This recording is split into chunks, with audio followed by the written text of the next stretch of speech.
31 अक्टूबर 1984 दिल्ली की एक ठंडी सुबह। प्रधानमंत्री निवास सफदरजंग रोड पर हल्की सी धूप खिली हुई थी। पूरा देश अभी सो रहा था, लेकिन इस दिन की सुबह हिंदुस्तान की किस्मत बदलने वाली थी। देश की पहली महिला प्रधानमंत्री इंदिरा गांधी, जो लाखों करोड़ों लोगों की उम्मीद का केंद्र थीं, आज अपनी ही सुरक्षा में बड़ी साजिश का शिकार होने वाली थीं। इंदिरा गांधी का जन्म 19 नवंबर 1917 को इलाहाबाद में हुआ था। वे पंडित जवाहरलाल नेहरू की बेटी थीं। छोटी उम्र से ही वे राजनीति के माहौल में पली बढ़ीं। 1947 में आज़ादी के बाद जब नेहरू प्रधानमंत्री बने, इंदिरा गांधी राजनीति के केंद्र में आ गईं। 1966 में लाल बहादुर शास्त्री की मृत्यु के बाद सिर्फ 48 साल की उम्र में इंदिरा गांधी देश की पहली महिला प्रधानमंत्री बनी। 1984 पंजाब में खालिस्तानी आतंकवाद चरम पर था। अमृतसर के स्वर्ण मंदिर में जर्नैल सिंह भिंडरावाले और उनके समर्थकों ने कब्जा कर लिया था। इंदिरा गांधी ने सेना को ऑपरेशन ब्लू स्टार का आदेश दिया। 3 जून से 6 जून 1984 तक स्वर्ण मंदिर में गोलियों की बारिश हुई। सैकड़ों लोग मारे गए, जिनमें कई निर्दोष श्रद्धालु भी शामिल थे। इसी घटना ने इंदिरा गांधी की हत्या की नींव रख दी। ऑपरेशन ब्लू स्टार के बाद इंदिरा गांधी के खिलाफ सिख समुदाय में गुस्सा फैल गया। लोगों का मानना था कि उन्होंने सिख समुदाय की धार्मिक भावनाओं को ठेस पहुंचाया है। उनका पवित्र स्थल स्वर्ण मंदिर में खून की नालियां बही थीं। उन्हें धमकियां मिल रही थीं। खुफिया एजेंसियों ने आगाह भी किया था कि उनकी सुरक्षा में सिख बॉडीगार्ड नहीं होने चाहिए। लेकिन इंदिरा गांधी ने साफ कहा था, मैं अपनी सुरक्षा के लिए धर्म के आधार पर भेदभाव नहीं कर सकती। ये उनकी सबसे बड़ी राजनीतिक और निजी भूल साबित हुई।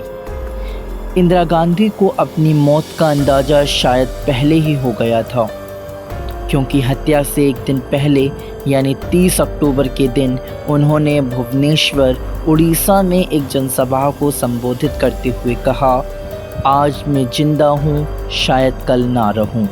मुझे इस बात की परवाह नहीं है। मैंने एक लंबी ज़िंदगी जी है। मुझे इस बात का गर्व है कि मैंने अपनी ज़िंदगी लोगों की सेवा करते हुए बिताई है। मैं अपनी आखिरी सांस तक लोगों की सेवा करती रहूँगी और मेरे खून का एक एक कतरा इस देश को मजबूत करेगा। इस बयान के एक दिन बाद ही इंदिरा गांधी की हत्या कर दी जाती है। पुलिस के मुताबिक इंदिरा गांधी की हत्या से एक दिन पहले उनके ही अंगरक्षक बेअंत सिंह और सतवंत सिंह ने अपनी ड्यूटी भी बदलवाई थी।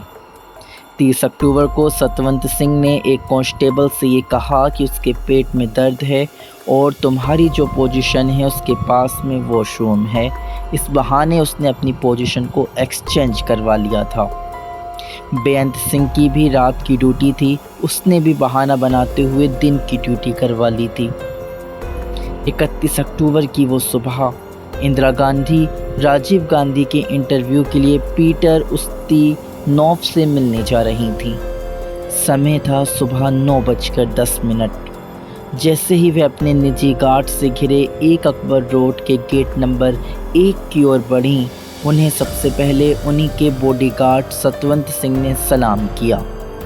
लेकिन अचानक उनके साथी बेअंत सिंह ने अपनी रिवॉल्वर निकालकर पास से 2 गोलियां दागी।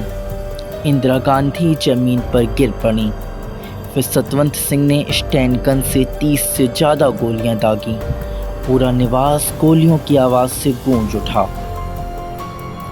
इंदिरा गांधी को तुरंत एम्स ले जाया गया, लेकिन दोपहर 2:20 बजे उन्हें मृत घोषित कर दिया गया। ये खबर पूरे देश में आग की तरह फैली। दिल्ली में दंगे भड़क गए। हजारों सिख मारे गए।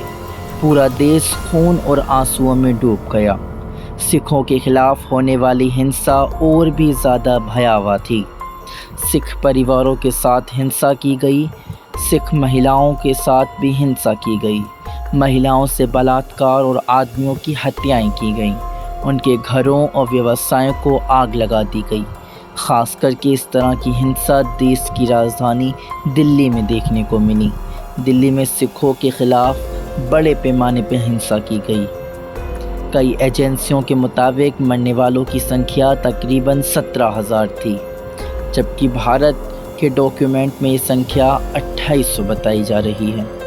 इस हिंसा में राजनीतिक नेताओं, अधिकारियों के बड़े पैमाने पर मिलीभगत होने का आरोप भी लगाया जाता है।